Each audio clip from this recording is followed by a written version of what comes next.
Several pieces of housing and homeless legislation co-written by Senator Mike Rounds have advanced to the Senate floor as part of what's being called the Road to Housing Act. KOTA Territory's Blake Trolley spoke with the senator and has a story.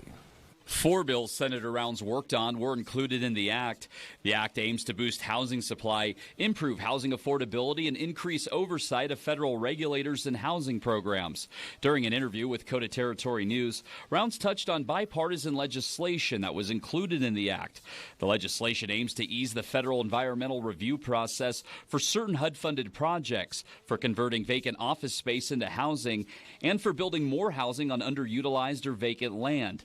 It would also ease review requirements for making critical repairs to homes. It's one small part of what we're trying to get done, but a lot of our folks here in the Rapid City area and the Sioux Falls area both told us this is an area that would really help them a lot in terms of the time it takes to actually get housing either reformed, cleaned up, or new housing put in.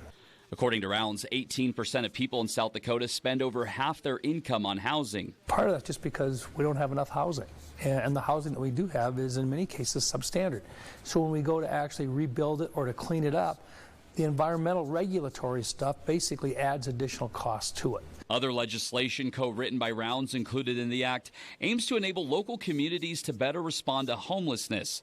The legislation would in part cut federal red tape for local homeless providers and remove federal barriers for people to access housing and services. The Road to Housing Act was passed out of the Banking, Housing, and Urban Affairs Committee, which Rounds is a